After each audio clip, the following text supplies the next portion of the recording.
Students, welcome to the YouTube channel of Akbar classes. Akbar classes के YouTube channel में आप सबका स्वागत है। एटॉमिक स्ट्रक्चर हम शुरू किए हैं पढ़ना। एटॉमिक स्ट्रक्चर के फर्स्ट लेक्चर में हमने बात की एटम क्या है। इट मीन्स कि एटम का जो हिस्टोरिकल एक बैकग्राउंड है, ये कहानी कहाँ से शुरू होती है, तो वो सारी बातें हमने कर ली कि इसकी कहानी शुरू ऐसा नहीं कि मॉडर्न केमिस्ट्री में आके शुरू होती है सीधे 18th सेंचुरी में या 19th सेंचुरी में। ये इसकी कहानी बहुत पहले शुरू होती है 600 BC में। फ़िलोसोफर्स की कहानी, इंडियन फ़िलोसोफर्स एंड ग्रीक फ़िलोसोफर्स। लेकिन वो सारे आइडियाज़ दब गए थे क्योंकि कुछ ग्रेट फ़िलोसोफर्स आए जिन्होंने एटम के मैटर के डिवीज़न को रिजेक्ट कर दिया। फिर 19th सेंचुरी के बिगनिंग में डाल्टन ने अपनी एक केमिकल फ़िलॉसफी दी, सारे के सारे एक्सपेरिमेंटल एविडेंस के साथ, और उसका नाम था डाल्टन्स एटॉमिक थ्योरी, जिसमें यह साबित हो गया कि एटम एक स्मॉलेस्ट पार्टिकल है। लेकिन कहानी वहीं तक ख़त्म नहीं हुई क्योंकि उसके बाद एक बहुत बड़ा एक्सपेरिमेंट हुआ जिसका नाम था cathode ray tube experiment, and that experiment was done by J Thomson. बहुत बड़ा फिजिसिस्ट था जिसको केमिस्ट्री में भी बहुत बड़ा नाम मिला है। ओके, सो उस एक्सपेरिमेंट के बाद हमने कुछ इनविजिबल रेज़ देखे। वो रेज़ क्या थे? अगर मैं इस डायग्राम में देखूं तो वो रेज़ कहाँ से जा रहे थे? कैथोड से एनोड की तरफ जा रहे थे। This is the diagram. यही सेटअप था, कंप्लीट सेटअप था यही। लेकिन ये सेटअप मैंने आज बनाया है for the discovery of proton के लिए। अब इसको आप, ये जो आपको दिख रहा है ये कैथोड जो है, यहाँ मैंने परफोरेटेड लिया है। परफोरेटेड का मतलब there are holes. For example ये आपका मान लेते हैं एक प्लेट है, ठीक है, जो कैथोड की तरह बिहेव कर रहा है। तो इस कैथोड में आपने होल्स कर दिया, ठीक है, तो ये कहलाया परफोरेटेड कैथोड। तो ये परफोरेटेड कैथोड है। लेकिन जो थॉमसन का एक्सपेरिमेंट था उसमें एनोड परफोरेटेड था। और जो ये इसका ऑपोजिट स्क्रीन है, यहाँ पर इस ऑपोजिट स्क्रीन में एक कोटिंग थी जिसका नाम था जिंक सल्फाइड स्क्रीन, और उस स्क्रीन को कहा गया था फ्लोरोसेंट स्क्रीन। और वो फ्लोरोसेंट स्क्रीन क्या करता है? फ्लोरोसेंस फेनोमेनन को शो करता है। और वो फेनोमेनन क्या है? जब कोई इनविजिबल पार्टिकल उस पर आके स्ट्राइक करता है तो वो ग्लो करने लगता है। That is the proof of existence of that invisible particle. तो उससे साबित हो गया कि there are some particles coming out of cathode towards anode in straight line path. उसको इलेक्ट्रॉन्स कहलाए। और हमने कहा कि जे थॉमसन ने इलेक्ट्रॉन की डिस्कवरी कर दी। अब इलेक्ट्रॉन की डिस्कवरी हो गई। अब दूसरा जो फंडामेंटल पार्टिकल है उसका नाम है प्रोटॉन। ये प्रोटॉन का आइडिया, इसके एग्जिस्टेंस को बताने के लिए प्रेडिक्ट किया किसने? Eugen Goldstein, another greatest scientist Eugen Goldstein. इन्होंने एग्जिस्टेंस ऑफ पॉजिटिव चार्ज, हमने इस्टेब्लिश कर दिया है कि electrons are the negatively charge particles. Charge के दो नेचर होते हैं, पॉजिटिव एंड नेगेटिव। तो इलेक्ट्रॉन का जो नेचर है वो है negatively charge particles, fundamental universal particle. अब पॉजिटिवली चार्ज पार्टिकल भी है एटम के अंदर। इसके एग्जिस्टेंस को प्रिडिक्ट किया यूगन गोल्डस्टीन ने। पहला है काम है प्रिडिक्शन, कि आप प्रिडिक्ट कर रहे हैं there is something inside the atom other than electrons. तो उन्होंने कहा कि पॉजिटिव चार्जेस हैं। अब इसके लिए एक्सपेरिमेंटल प्रूफ उन्होंने दिया। इस एक्सपेरिमेंटल प्रूफ के लिए उन्होंने same cathode ray tube experiment को रिपीट किया, बट उसको सेटअप को बदल दिया। अब पहली बात कि उन्होंने प्रिडिक्ट क्यों ऐसा किया? ऐसा इसलिए प्रिडिक्ट किया क्योंकि ओवरऑल जो एटम है उस पर कोई चार्ज नहीं होता है। यानी कि एटम पे ना तो पॉजिटिव चार्ज होता है और नहीं नेगेटिव चार्ज होता है ओवरऑल। इसका मतलब अगर एटम में नेगेटिव चार्जेस हैं, इलेक्ट्रॉन्स हैं, तो there must be some positive charge, जिसको बाद में प्रोटॉन कहा गया है। एट दैट टाइम उसको प्रोटॉन, उसका कोई नाम नहीं था, लेकिन उन्होंने प्रिडिक्ट किया कि there are some positive charges होने चाहिए एटम की न्यूट्रलिटी को साबित करने के लिए। अब जब एक प्रेडिक्शन आया तो उसके लिए एक्सपेरिमेंटल प्रूफ के लिए उन्होंने सेटअप बनाया, और सारा सेटअप उन्होंने कैथोड रे ट्यूब लिया। कैथोड रे ट्यूब को डिस्चार्ज ट्यूब भी कहते हैं क्योंकि इलेक्ट्रोड से कुछ रेज निकलते हैं, कुछ पार्टिकल्स निकलते हैं, डिस्चार्ज होते हैं। मैंने कहा था लास्ट क्लास में आपको कि आपको एक हाई वोल्टेज का सोर्स लेना है, ऑलमोस्ट 11,000 वोल्ट, और जो आपका जो ट्यूब होगा वो पार्शियली इवैक्यूटेड होगा। एयर है, लो प्रेशर में, आप इसको आप एडजस्ट भी कर सकते हैं। ये आपका एनोड हो गया, पॉजिटिव इलेक्ट्रोड, और ये हो गया cathode, negative electrode. Cathode is perforated. आप कैथोड को परफोरेटेड क्यों लिए?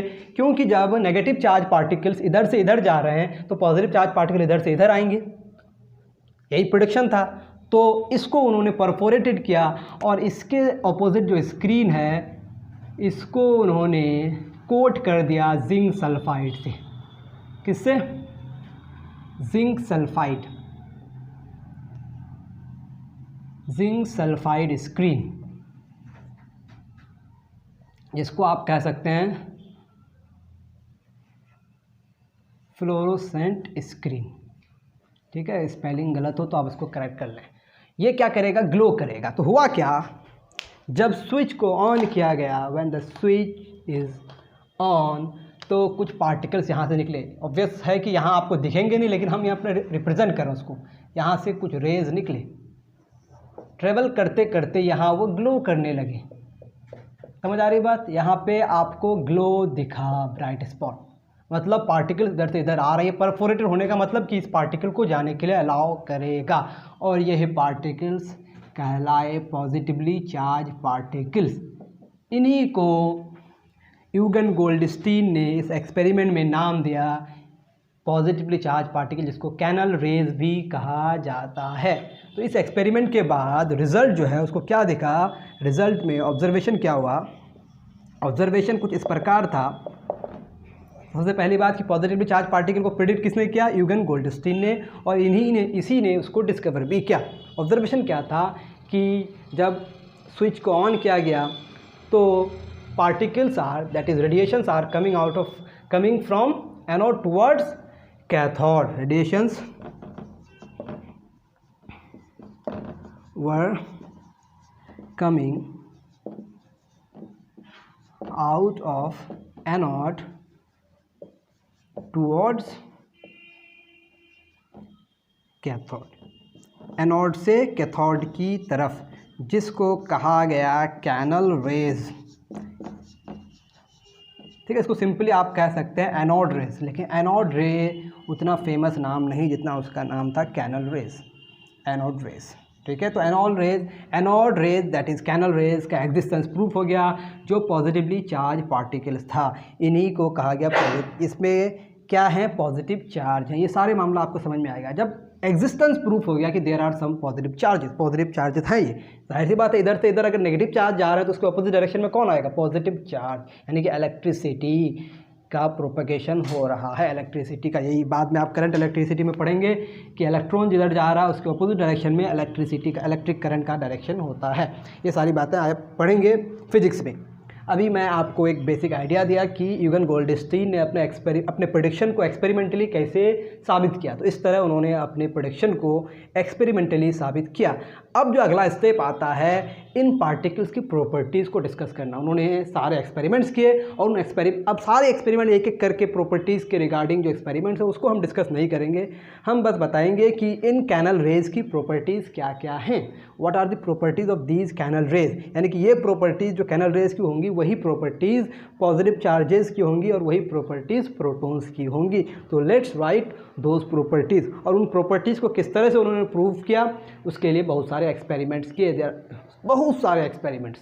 जाहिर सी बात है, किसी अननोन पार्टिकल के प्रॉपर्टीज़ को स्टडी करना है तो अब एक्सपेरिमेंट करने पड़ेंगे आपको। तो हर तरह के एक्सपेरिमेंट्स किए गए, इलेक्ट्रिक फील्ड लाया गया, मैग्नेटिक फील्ड लाया गया, बीच में कुछ पैडल लाया गया, एडजस्ट किया गया इलेक्ट्रिक फील्ड और मैग्नेटिक फील्ड को, फिर उसकी प्रॉपर्टी को नोटिस किया गया। आई होप आप इसको बना लिए होंगे। हमने पहले से बना रखा था, क्योंकि अगर आपके पास डायग्राम नहीं होता बोर्ड में तो एक्सप्लेन करने में चीज़ों में थोड़ी दिक्कत होती है, इसीलिए मैंने उसको ऑलरेडी ड्रॉ करके रखा था। चले अब इसकी प्रॉपर्टीज़ को डिस्कस करते हैं without going to any further experiments. Properties of canal rays, ये इम्पोर्टेंट है। प्रॉपर्टीज़ ऑफ कैनल रेज, ठीक है। सबसे पहली प्रॉपर्टी नंबर 1, आपके पास अगर पियर्सन की किताब होगी तो आप इसको देख सकते हैं कि क्या क्या प्रॉपर्टीज़ हैं, ठीक है। कहाँ से निकल रहा है? Canal raise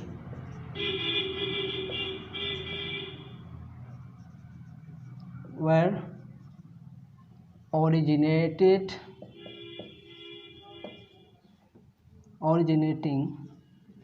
from anode and move towards cathode. Okay. दूसरी बात, propagate in straight line path. Exactly जिस तरह से इलेक्ट्रॉन्स जा रहे थे स्ट्रेट लाइन पाथ में एनोड से कैथोड, कैथोड से एनोड की तरफ, या एनोड से कैथोड की तरफ आ रहा है स्ट्रेट लाइन पाथ में. तीसरा इंपॉर्टेंट, ये जो canal rays is a stream of particles consist of positive charge. ठीक है, तो स्ट्रीम ऑफ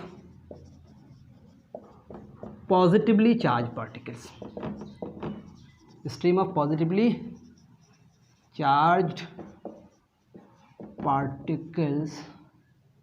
ठीक है, which were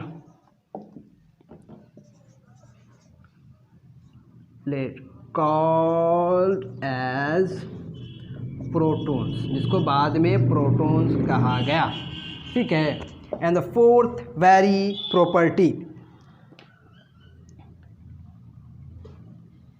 fourth very property क्या है?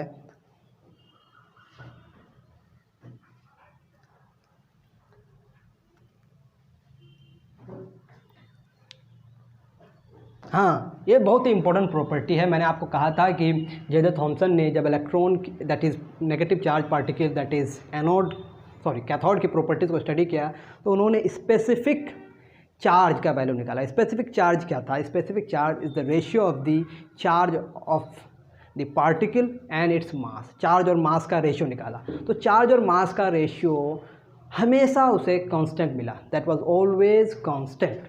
उसका वैल्यू हमेशा कांस्टेंट था, चार्ज और मास का रेशियो. कब? जब आपके पास कैथोड रेज थे. वो किसी पर डिपेंड नहीं कर रहा था. किस पर डिपेंड नहीं कर रहा था? जो इलेक्ट्रोड्स थे उसके नेचर पर डिपेंड नहीं कर रहा था, और जो डिस्चार्ज ट्यूब था, कैथोड रे ट्यूब था, उसके अंदर जो गैस थे उसके नेचर पर भी डिपेंड नहीं कर रहा था. But here the situation is different. जब यूगेन गोल्डस्टीन ने डिफरेंट मटेरियल्स ऑफ इलेक्ट्रोड्स लिए, डिफरेंट गैसेज लिए, एट एवरी कंडीशन उसे चार्ज और मास का रेशियो डिफरेंट मिला. यानी कि स्पेसिफिक, इसे क्या कहा गया? इसे कहा गया स्पेसिफिक चार्ज. स्पेसिफिक चार्ज का जो वैल्यू मिला वो डिफरेंट मिला for different gases and for different materials of electrodes. ठीक है, the charge to mass ratio that is specific charge. ठीक है, क्या मिला?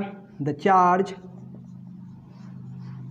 टू मास रेशियो, जिसको हम लोग जानेंगे स्पेसिफिक चार्ज के नाम से, स्पेसिफिक चार्ज के नाम से. The charge to mass ratio और specific charge were found to be different. अब इसके पीछे रीज़न जो एक्सप्लेनेशन है, ये एक्सप्लेनेशन आपको तब समझ में आएगी जब हम एटॉमिक स्ट्रक्चर को डिटेल करेंगे.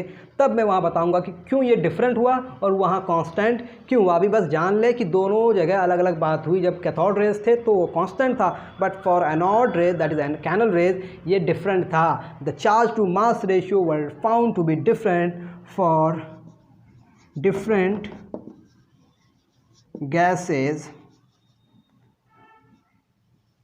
inside the tube and also different when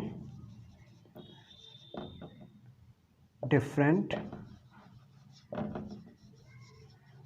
types of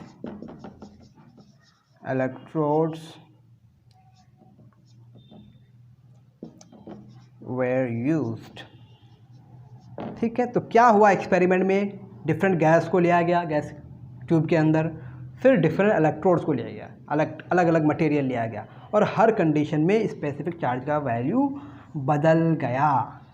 तो इसका मतलब ये सारे मैटर के लिए सेम नहीं हुआ. जिस तरह से इलेक्ट्रॉन सारे मैटर के लिए सेम था, यूनिवर्सल फंडामेंटल पार्टिकल, इस पॉजिटिव चार्ज को यूनिवर्सल फंडामेंटल पार्टिकल आप नहीं कहेंगे. अब क्यों नहीं कहेंगे? इसके पीछे जो रीजंस हैं एटॉमिक स्ट्रक्चर में आपको समझ में आएगा. This is the one of the fundamental particle, but this is not the universal fundamental particle. ठीक है, the mass of the particle was same as the atomic mass of the gas in the discharge tube. अब एक और ख़ास बात, जो आपका gas था, गैस का कुछ मास होगा, गैस का अपना कुछ मास होगा, उस गैस का मास और जो पार्टिकल जो था उसका मास दोनों सेम था। समझ में आ रही बात? जब हमारे पास कैथोड रेज थे वो उस पर डिपेंड ही नहीं कर रहा था, कुछ भी हो हर जगह हर कंडीशन में उसका मास सेम था, तभी ना रेशियो सेम आ रहा था। बट फॉर कैनल रेज ये उस गैस के एटॉमिक मास का या फिर मॉलिक्यूलर मास का, एटॉमिक मास या मॉलिक्यूलर मास के बराबर था। समझ में आ रही है बात? तो हम लिख लेंगे इस बात को, the mass of the particles, the mass of the particles,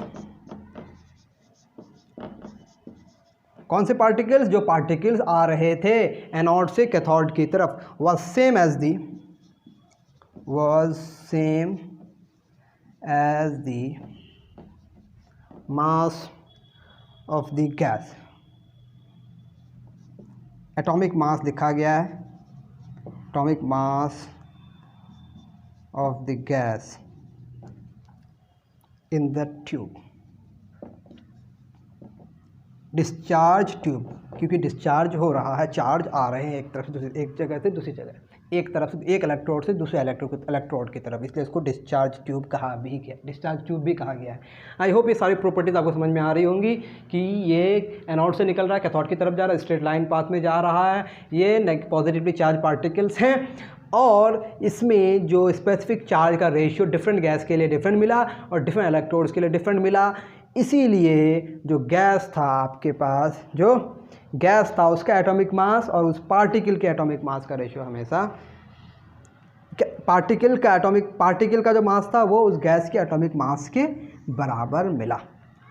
I hope सारी प्रॉपर्टीज़ क्लियर हो गई। तो हमारे पास अब एक फैक्ट मिल गया, कौन सी बात? कि हमें प्रोटॉन मिल गया that are the positively charge particles और हमें इलेक्ट्रॉन्स मिल गया that are the negatively charge particles. इसके बाद एक और फंडामेंटल पार्टिकल है जिसका नाम है न्यूट्रॉन। बट न्यूट्रॉन की डिस्कवरी अब इसके 50 साल बाद हुई है। तो मैं थोड़ा सा हिस्टोरिकल जो ईयर्स है उसको देख लेता हूँ कि यूगन गोल्डस्टीन ने इस बात को कब बताई।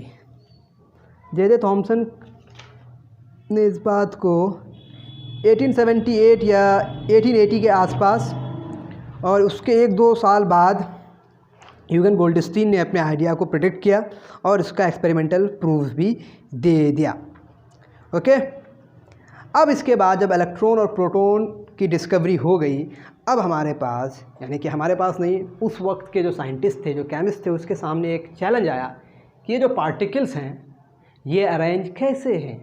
और यही स्टडी है कि एटॉमिक स्ट्रक्चर, कि particles are arrange in which manner, कि ये जो पार्टिकल्स हैं एटम के अंदर, subatomic particles, electrons and protons. अभी जिस एरा में हम लोग हैं, अभी प्रोटॉन और इलेक्ट्रॉन की डिस्कवरी हुई, न्यूट्रॉन की डिस्कवरी बहुत बाद जाके हुई है। तो क्यों हुई है और कैसे हुई है उसको हम लोग बाद में देखेंगे। अभी इन दोनों पार्टिकल के डिस्कवरी के आधार पे जो डिफरेंट मॉडल्स आए एटॉमिक स्ट्रक्चर के, यानी कि साइंटिस्ट ने जो एटम्स किए, डिफरेंट एटम्स किए एक्सप्लेन करने के लिए कि ये पार्टिकल्स एटम के अंदर अरेंज हैं, तो कैसे अरेंज हैं। तो इन एटम्स को हम लोग पढ़ेंगे। हम एटम्स इसीलिए कह रहे हैं क्योंकि ये सक्सेसफुल एटम्प्ट्स नहीं थे, इसी वजह से इसको हम थ्योरी नहीं बना रहे हैं, हालांकि इसको आप मॉडल भी कह सकते हैं। तो चैलेंज क्या आया?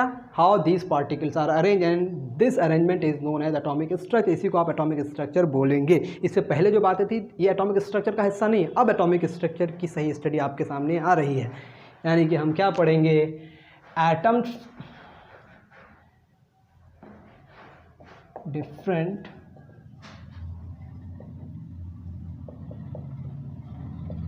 attempts to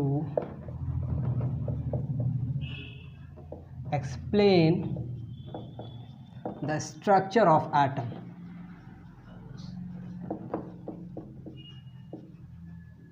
या फिर इसको आप कह सकते हैं i.e. arrangement of subatomic particles।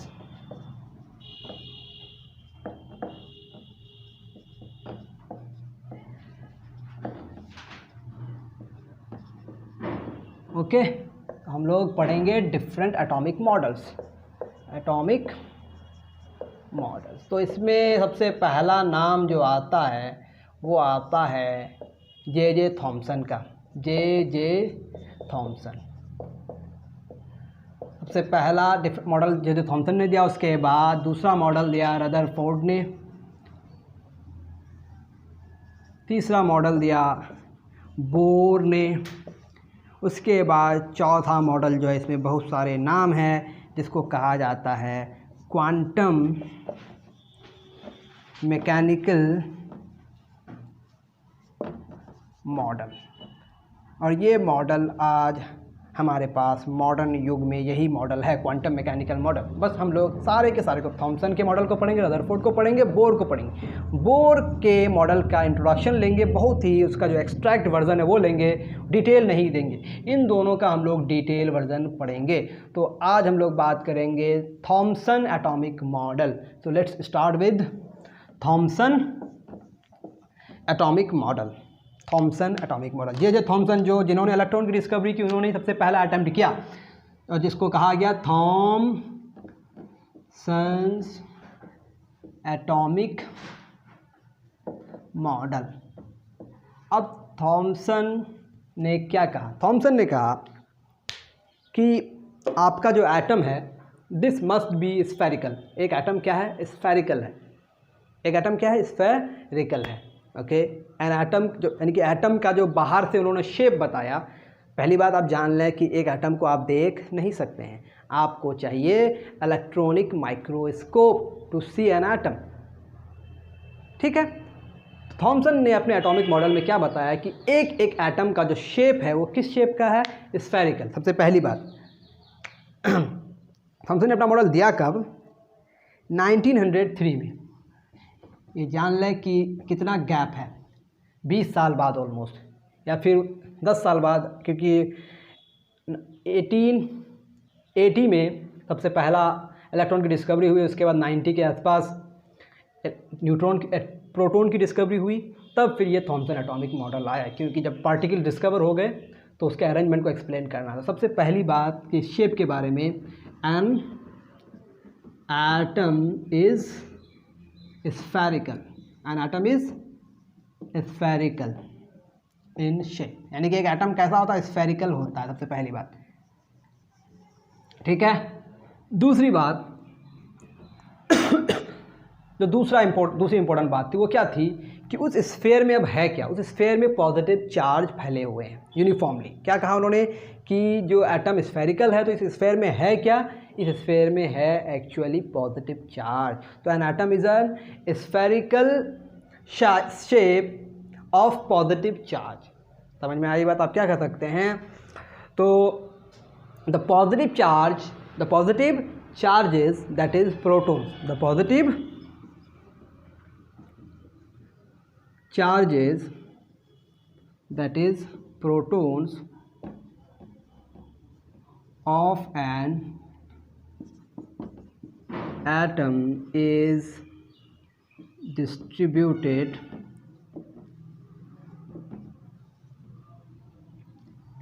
in the spherical region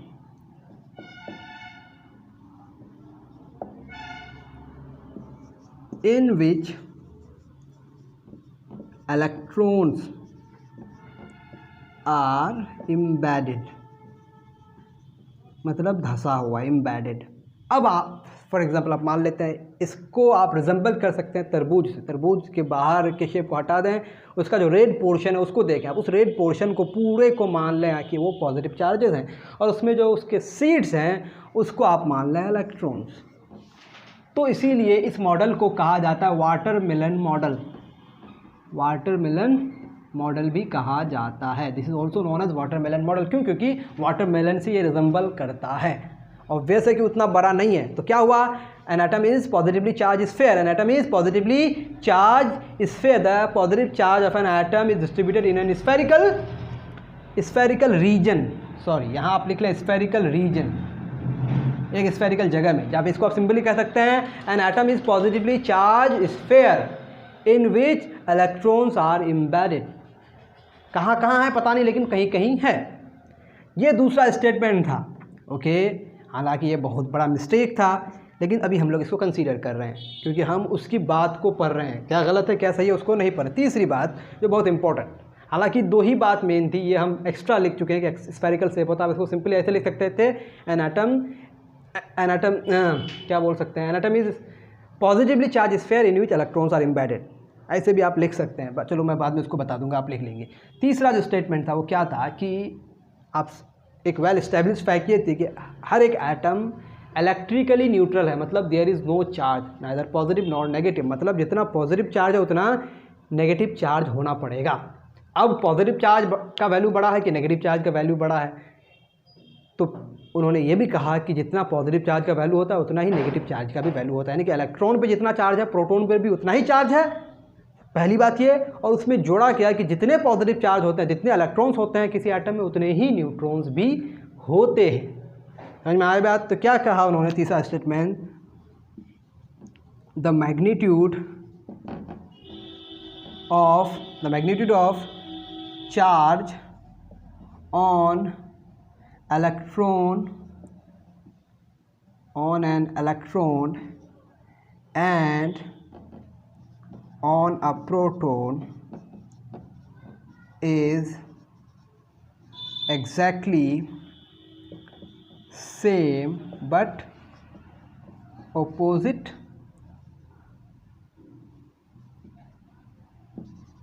in sign। ठीक है, एक में पॉजिटिव तो दूसरा में negative. And the number of protons in an atom is equal to the number of electrons। I hope आपको बात समझ में आ रही होगी।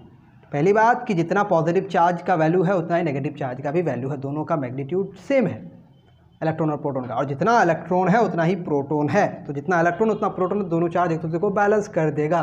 तो इससे पता क्या चला कि थॉमसन का जो एटॉमिक मॉडल है वो साबित कर दिया कि an atom is electrically neutral. तो थॉमसन्स एटॉमिक मॉडल सक्सेसफुली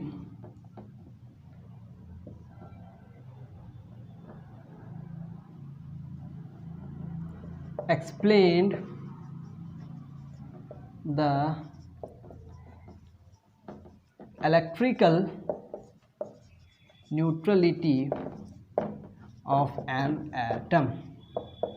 एक एटम इलेक्ट्रिकली न्यूट्रल है, इसको वो सक्सेसफुली एक्सप्लेन कर दिया अपने मॉडल में। तो फिर से रिपीट करते हैं एक बार Thomson atomic model. Thomson atomic model में क्या कहा कि an atom is positively charge sphere in which electrons are embedded. Second important बात क्या है कि जितना इलेक्ट्रॉन पे चार्ज है उतना प्रोटॉन पे चार्ज है। ठीक है जी, charge on electron is equal to charge on proton. Charge की अगर बात करें, चार्ज के मैग्नीट्यूड के बाद इलेक्ट्रॉन की जो जितना चार्ज है प्रोटॉन पे भी उतना ही चार्ज है। मान लेते हैं उस पर भी ई है, तो ये माइनस होगा, ये प्लस होगा, बस दोनों। ये मान लेते ई चार्ज है तो ये प्लस ई है। ये हो गया आपका इलेक्ट्रॉन, ये हो गया प्रोटॉन, ये हो गया आपका प्रोटॉन।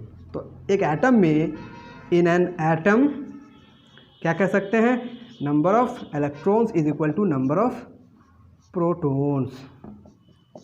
तो चार्जेस बैलेंस हो, जितना इलेक्ट्रॉन होगा उतना ही प्रोटॉन होगा, तो जितना चार्ज नेगेटिव का हो उतना पॉजिटिव का होगा।